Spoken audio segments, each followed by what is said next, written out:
So hello everyone, I welcome you all to my YouTube channel. तो आज की इस वीडियो में हम कंटिन्यू करने वाले हैं चैप्टर नंबर 2 का topic raw materials from common salt. इस टॉपिक के अंदर हम 2 रॉ मटेरियल्स ऑलरेडी कवर कर चुके हैं। One was sodium hydroxide and the another was bleaching powder. आज की इस वीडियो में हम थर्ड रॉ मटेरियल की एंड फोर्थ रॉ मटेरियल की बात करने वाले हैं। तो हम स्टार्ट करेंगे थर्ड रॉ मटेरियल से, दैट इज बेकिंग सोडा। सो हमने हर रॉ मटेरियल का केमिकल नेम देखा, कॉमन नेम देखा एंड उसका केमिकल फॉर्मूला देखा और उसकी फॉर्मेशन देखी, फिर उसके यूजेस देखे। तो हम इसी तरह से इस वीडियो को भी कंटिन्यू करेंगे। तो देखते हैं बेकिंग सोडा का केमिकल नेम क्या है, सोडियम हाइड्रोजन कार्बोनेट। सो इसकी फॉर्मेशन कैसे होगी, आपको सोडियम क्लोराइड तो लेना ही लेना है। उसके अलावा आपको 3 चीजें और लेनी है रिएक्टेंट साइड पे, water, carbon dioxide and ammonia. देखिए यहाँ पे common salt, water, carbon dioxide and ammonia, ये आपको रिएक्टेंट साइड पे रखना है। जब आप इन चीज़ों को रिएक्ट कराएंगे तो बनेगा ammonium chloride and sodium hydrogen carbonate, that is the baking soda. तो इससे बेकिंग सोडा की फॉर्मेशन हो जाएगी। सेंस अब हम देखेंगे जब हम बेकिंग सोडा या फिर सोडियम हाइड्रोजन कार्बोनेट को हीट करते हैं तो क्या बाय प्रोडक्ट्स फॉर्म होते हैं। तो सोडियम कार्बोनेट बनेगा, कार्बन डाइऑक्साइड निकलेगी एंड वाटर बनेगा। सो अब हम देखेंगे इसका पीएच इसका कितना है, about 14। It means it is a strong base. It is basic non corrosive salt, मतलब ये हार्मफुल नहीं है बॉडी के लिए। And it is use to neutralize acidity, और ये एसिडिटी को भी न्यूट्रलाइज करने में काम आएगा। क्यों आएगा, क्योंकि ये बेसिक है और एक जगह बहुत ज़्यादा एसिडिक नेचर है। तो ये जब कंबाइन करेंगे तो सॉल्ट फॉर्मेशन हो जाएगी एंड वो जो सॉल्ट फॉर्म होगा वो न्यूट्रल सॉल्ट फॉर्म होगा, because strong acid and strong bases से न्यूट्रल सॉल्ट फॉर्म होता है। तो एसिडिटी न्यूट्रलाइज हो जाएगी, तो ये एक एंटी एसिड भी है। अब हम इसके यूजेस देखेंगे कि ये किन किन चीज़ों में यूज होता है। अब नाम में ही बेकिंग सोडा मतलब बेकिंग है, तो फिर ये खाना बनाने की कुछ चीज़ों में हेल्प करेगा। तो it is use in the making of baking powder. Baking soda की हेल्प से बेकिंग पाउडर बनता है। एंड बेकिंग पाउडर क्या आपने सुना है किन किन चीज़ों में डलता है, केक में डलता है, पकोड़े जब बनाती है मम्मी तो उनमें भी बेकिंग सोडा या फिर बेकिंग पाउडर डाल देती है। क्यों डाला जाता है, उनको स्पॉन्जी बनाने के लिए, उनको और सॉफ्ट बनाने के लिए। और ये चीज़ क्यों होती है अब हम देखेंगे यहाँ पे क्यों होती है। तो बेकिंग पाउडर क्या होता है, कॉम्बिनेशन होता है बेकिंग सोडा का and an edible acid such as tartaric acid. तो फिर जब ये दोनों मिलते हैं तो CO2 रिलीज होती है, वाटर रिलीज होता है एंड सॉल्ट रिलीज होता है। जो ये CO2 रिलीज होती है इसकी वजह से चीज़ स्पॉन्जी एंड सॉफ्ट होती है।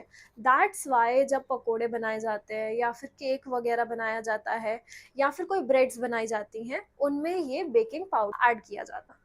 सो अब हम देखेंगे जो इस रिएक्शन से CO2 रिलीज हो रही है इसको हम कहाँ कहाँ यूज़ कर सकते हैं। एक तो इसको हम केक की फॉर्मेशन में यूज़ कर सकते हैं, केक बना सकते हैं। केक को क्या ही प्रोवाइड करेगा, सॉफ्टनेस एंड स्पॉन्जीनेस। इसके अलावा सोडा एसिड फायर एक्सटिंग्विशर्स। सो जो सोडा एसिड फायर एक्सटिंग्विशर जो सिलेंडर्स हर जगह लगाए रखे होते हैं कि जब भी फायर लगे आप उनको चला सकते हैं, तो वो भी CO2 रिलीज करते हैं। Because sodium hydrogen carbonate and acid का जब रिएक्शन होगा तो CO2 रिलीज होगी जिसकी हेल्प से फायर बुझ जाती है। तो इन दो चीज़ों में इसका यूज़ है जो CO2 रिलीज हो रही है इस रिएक्शन से। इसके अलावा बेकिंग सोडा कहाँ का यूज़ होता है, it is use as an anti acid. Because इसका pH 14 के अराउंड है तो ये एसिडिटी को न्यूट्रलाइज कर देता है या एसिडिक करेक्टर को न्यूट्रलाइज कर देता है। इसके अलावा it is use in faster cooking, मतलब ये चीज़ों को फटाफट से बनवाने में हेल्प कर देता है तो उससे वो चीज़ जल्दी बन जाती है। So this was all about baking soda. Now we will talk about washing soda. So अब हम बात करने वाले हैं अपने नेक्स्ट रॉ मटेरियल की, दैट वॉशिंग सोडा। इससे पहले हमने बात करी बेकिंग सोडा की, अब हम बात करने वाले हैं वॉशिंग सोडा की। तो वॉशिंग सोडा का केमिकल नेम क्या होता है, sodium carbonate and common name is washing soda. So इसका फॉर्मूला क्या हुआ, sodium Na, carbonate CO3 2 minus तो Na2CO3। अब ये हमने थोड़ी देर पहले ये देखा कि जब हम sodium hydrogen carbonate baking soda को हीट कर रहे थे तो किसकी फॉर्मेशन हो रही थी, Na2CO3, that is sodium carbonate. But that is not completely washing soda. Washing soda is the crystalline form of sodium carbonate. अब हम देखेंगे इसकी फॉर्मेशन। तो जैसे कि मैंने आपको बताया जब हम sodium hydrogen carbonate that is baking soda को हीट करेंगे तो washing soda that is sodium carbonate की फॉर्मेशन होगी, CO2 एंड वाटर रिलीज होगा। जब हम सोडियम कार्बोनेट की रिक्रिस्टलाइजेशन करेंगे देन वॉशिंग सोडा की फॉर्मेशन होगी। देखिए यहाँ पे सोडियम कार्बोनेट जब हमने इसके रिक्रिस्टलाइजेशन करी, मतलब इसमें water 10 molecules of water add करे, तब बना वॉशिंग सोडा की, दैट इज Na2CO3.10H2। अब आप कहेंगे मैम ये 10H2 है क्या, 10 मॉलिक्यूल्स ऑफ H2O क्या रिप्रेजेंट कर रहा है। तो it is very important. 10H2O is the water of crystallization. What is this? Fixed number of water molecules present in one formula unit of salt. कि एक यूनिट सॉल्ट में कितने number of water molecules present है, ये उस चीज को represent कर रहा है. अब हम बात करेंगे इसके यूजेस की. तो वॉशिंग सोडा कहाँ का यूज हो रहा है? वॉशिंग है, तो ये पेपर, सोप और ग्लास इंडस्ट्रीज में यूज होगा. Manufacturing of sodium compound such as borax. अब इसके फॉर्मूला में क्या आता है? Na2CO3, सोडियम आता है. तो ये सोडियम के कंपाउंड्स को बनाने में भी हेल्प करता है. तो बोरेक्स एक तरह का सोडियम कंपाउंड है जो इसकी हेल्प से फॉर्म हो जाता है. इसके अलावा एक क्लीनिंग एजेंट भी है. इसके अलावा it is used for removing permanent hardness of water. This is very very very important. One marker आ सकता है, name the compound which is use to remove permanent hardness of water. तो what you have to say? Washing soda और sodium carbonate.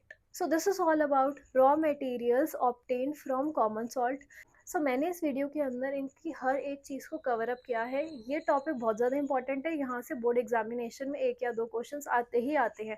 किसी की formation आ जाएगी raw material की, या फिर किसी के यूजेस पूछ लेंगे, या फिर वन मार्कर में बोल देंगे कि गिव रीज़न कि ऐसा क्यों होता है. इस वीडियो को देखने के बाद एनसीईआरटी को एक बार प्लीज़ गो थ्रू करना बहुत इंपॉर्टेंट है.